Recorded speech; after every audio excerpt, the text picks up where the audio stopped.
Hi மக்கா, எல்லாரும் எப்படி இருக்கீங்க? Madras high court exam hall ticket release ஆயிடுச்சு. எல்லாருமே பார்த்துருப்பீங்க அப்படின்னு நினைக்கிறேன்.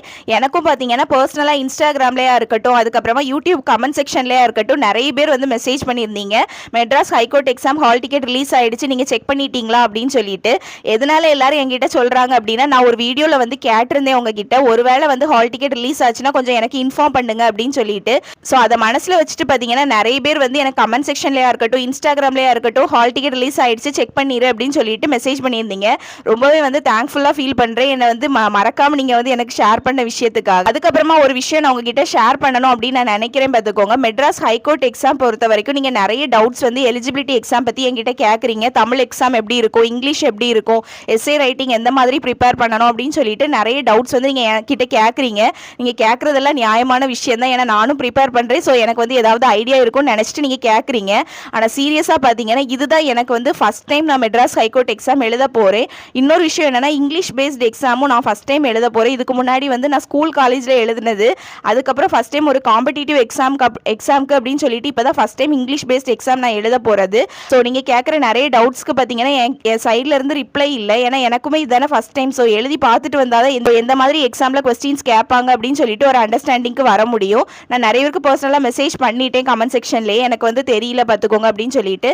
நிறைய பேர் ரிப்பீட்டடாக அதே கேட்கறதுனால நான் அந்த கொஸ்டின்ஸை வந்து ஸ்கிப் பண்ணிட்டு இருந்தேன். ஸோ இங்கிலீஷ் எப்படி ப்ரிப்பேர் பண்ணுறேன் அப்படின்னு சொல்லி கேட்டிருந்தீங்க. எஸ்ஏ ரைட்டிங்காக இருக்கட்டும், லெட்டர் ரைட்டிங்காக இருக்கட்டும், ஆக்சுவலாக எனக்கு கொஞ்சம் ஐடியா இருக்குது. நான் ஸ்கூல் டைம் காலேஜ் டைம்லலாம் ப்ரிப்பேர் பண்ணதுனால கொஞ்சம் ஐடியா இருக்குது. இன்னொன்று அவங்க ஜென்ரல் டாபிக் தான் கொடுப்பாங்க அப்படின்னு மென்ஷன் பண்ணியிருக்காங்க. ஸோ அவங்க கொடுக்குற டாப்பிக்கை வச்சு நம்மளே வந்து ஃபார்ம் பண்ணி எழுதணும் அப்படின்னு நான் நினச்சிக்கிட்டேன். அப்படிதான் இருக்கும் அப்படின்னு நினைக்கிறேன். ஸோ ஓரளவுக்கு எழுதிடுவேன் அப்படின்னு ஒரு கெஸ்ஸிங்கில் தான் நான் வந்து அதை பற்றி எதுவுமே யோசிக்கலை. நான் பெரிய அளவுக்கு எலிஜிபிலிட்டிக்கு ப்ரிப்பேரே பண்ணலை பார்த்துக்கோங்க. ஸ்கில் எக்ஸாமுக்கு தான் நான் ப்ரிப்பேர் பண்ணுறது, ஸ்டெனோ அண்ட் டைப் ரைட்டிங். அதுவுமே பார்த்தீங்கன்னா டைப்பிங் வந்து எப்படி தமிழ் வந்து கீபோர்டில் டைப் பண்ணுறது அப்படின்னு சொல்லிட்டு வீடியோ கொடுங்க அப்படின்னு சொல்லி கேட்டிருந்தீங்க. ஆக்சுவலாக அதுக்குமே யூடியூப்லேயே நிறைய வீடியோஸ் அவைலபிளாக இருக்குது. உங்களுக்கு வந்து ஃபிங்கர்ஸ் எப்படியுமே ஞாபகம் இருக்கும். ஆனால் எப்படி வந்து அந்த கீபோர்டில் அப்ளை பண்ணுறது அப்படிங்கிறதுல தான் கொஞ்சம் தயக்கம் இருக்கும். உங்களுக்கு எந்தெந்த வேர்ட்ஸ் எல்லாம் மறந்து போகிற மாதிரி இருக்கும், அது கூகுள்லேயே நீங்கள் வந்து ஃபிங்கர்ஸ் வந்து சர்ச் பண்ணால் கிடைக்கிது. ஸோ அப்படி தான் நான் வந்து படித்தேன் பார்த்துக்கோங்க. அதுக்கப்புறமா பார்த்தீங்கன்னா என்னோட சப்ஸ்கிரைபர்ஸ், நான் வந்து சப்ஸ்கிரைபர்ஸ்னு உங்களை மென்ஷன் பண்ணவே விரும்பலை. என்னோட ஃபேமிலி, உங்ககிட்ட நான் ஒரு வந்து பெரிய பெரிய தேங்க்ஸ் சொல்லணும் அப்படின்னு நான் நினச்சிருக்கேன். ரீசெண்டாக பார்த்தீங்கன்னா நான் போட்ட 2 வீடியோஸ்க்கு வந்து உங்கள் சைட்லேருந்து எந்த ஒரு நெகட்டிவ் ரெஸ்பான்ஸுமே இல்லை, பாசிட்டிவ் ரெஸ்பான்ஸ் தான் இருந்துச்சு. ஆனால் அந்த பாசிட்டிவ் ரெஸ்பான்ஸில் பார்த்தீங்கன்னா நிறைய பேர் வந்து என் மேலே வந்து எவ்வளோ கன்சர்னாக இருக்கீங்க அப்படின்னு எனக்கு புரிஞ்சுக்க முடிஞ்சுது.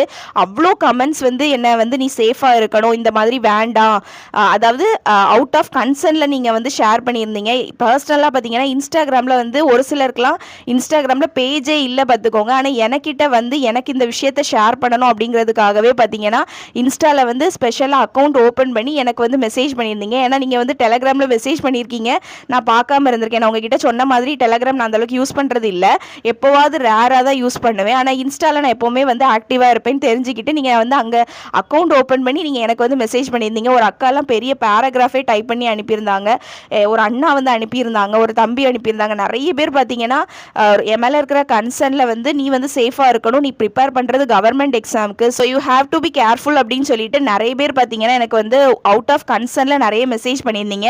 நான் ஏற்கனவே உங்ககிட்ட சொல்லியிருக்கேன் நான் வந்து ஒரு குட் லிசனர் அப்படின்னு சொல்லிட்டு.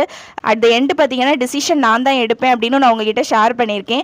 அவுட் ஆஃப் கன்சர்ன் பார்த்தீங்கன்னா நீங்கள் சொன்ன எல்லா கமெண்ட்ஸுமே நான் எடுத்துக்கிட்டேன். இப்போ ரீசெண்டாக வந்து கொஞ்சம் இப்போ இந்த வீடியோ ஷூட் பண்ணுறதுக்கு 5 மினிட்ஸ்க்கு முன்னாடி வரைக்கும் நான் வந்து கமெண்ட் ரீட் பண்ணிட்டு தான் வந்து நான் வீடியோவே ஷூட் பண்ணுறேன். அந்த கமெண்ட்ஸ்லையுமே பார்த்தீங்கன்னா you have to be safe, அதனால் நீ வந்து சில வேர்ட்ஸ் எல்லாம் வந்து பார்த்து யூஸ் பண்ணணும் அப்படின்னு சொல்லிட்டு நிறைய பேர் வந்து மெசேஜ் பண்ணியிருந்தீங்க. ஆனால் ஒரு விஷயம் என்ன அப்படின்னா, நான் பேசியிருந்த எந்த ஒரு விஷயத்தையும் பார்த்தீங்கன்னா நம்மளோட கமெண்ட் செக்ஷன்லேயே இருக்கட்டும், இன்ஸ்டாகிராம்லேயே இருக்கட்டும், எதுலேயுமே வந்து என்னை அப்போஸ் பண்ணி யாருமே பேசலை. ஏன்னா எல்லாருக்குமே தெரியும் நான் பேசியிருந்தது நியாயமான விஷயந்தான் அப்படின்னு சொல்லிட்டு. எல்லாருறது கரெக்டான விஷயந்தான், ஆனால் நீ பேசுகிறத கொஞ்சம் கவனமாக பேசணும் அப்படிங்கிற மாதிரி தான் மென்ஷன் பண்ணியிருந்தீங்களே தவிர நீ பேசியிருந்தது தப்பு அப்படின்னு சொல்லிட்டு யாருமே என்கிட்ட வந்து சொல்லலை. ஸோ அதுவே வந்து எனக்கு ஒரு பெரிய வந்து நல்ல விஷயமா தான் படுது. ஏன்னா என்னோட கருத்தோட எல்லாருமே நீங்கள் வந்து ஒத்துக்கிறீங்க அப்படிங்கிறதே எனக்கு ஒரு பெரிய விஷயமா தான் இருக்குது. ஸோ இந்த சொசைட்டியில் வந்து இன்னுமே வந்து நல்ல மாதிரி யோசிக்கிற ஆட்கள் வந்து இருக்க தான் செய்கிறாங்க அப்படின்னு எனக்கு புரிய வந்துச்சு பார்த்துக்கோங்க. ஒரு சிலர் வந்து நீ இந்த பார்ட்டிக்கு அகெயின்ஸ்டாக நீ பேசுன அப்படின்னா நீ சங்கீதா அப்படின்னு சொல்லிட்டு ஒரு பர்சன் வந்து மெசேஜ் பண்ணியிருந்தாங்க. அந்த ஒரு நபரை தவிர வேறு எல்லாருமே பார்த்தீங்கன்னா பாசிட்டிவாக தான் பேசியிருந்தாங்க. ஸோ அந்த ஒரு நபரை தவிர எனக்கு தெரிஞ்சு நான் சேர்த்து வச்சிருக்க ஃபேமிலி எல்லாருமே வந்து நல்ல மாதிரி சிந்திக்கிற ஒரு ஃபேமிலியை தான் நான் சேர்த்து வச்சிருக்கேன் அப்படின்னு நினைக்கும் போது எனக்கு பார்த்தீங்கன்னா உண்மையாகவே ப்ரௌடாக தான் தான் இருக்குது, என்ன மாதிரி தான் நீங்களுமே சிந்திக்கிறீங்க அப்படின்னு சொல்லி. பிறப்பால் பார்த்தீங்கன்னா நம்ம யாராக வேணாலும் இருக்கலாம், ஆனால் படிப்பு அப்படிங்கிற ஒரு விஷயம் நம்ம வாழ்க்கைக்குள்ளே வந்ததுக்கு அப்புறமா பார்த்தீங்கன்னா நாம யார் அப்படின்னு நமக்கே அது புரிய வச்சிரும். அதுக்கு எக்ஸாம்பிள் தான் பார்த்தீங்கன்னா என்னோட ஃபேமிலியை நான் ஷேர் பண்ணுறேன், அதாவது என்னோட சப்ஸ்கிரைபர்ஸ் ஆனால் உங்களை நான் ஷேர் பண்ணுறேன். ஆக்சுவலாக எல்லாருமே படித்தவங்க தான், எல்லாருமே வந்து எந்த அளவுக்கு திங்க் பண்ணுறீங்க அப்படிங்கிறத வந்து உங்கள் கமெண்ட்ஸ் மூலமாகவே எனக்கு புரிஞ்சுக்க முடியுது.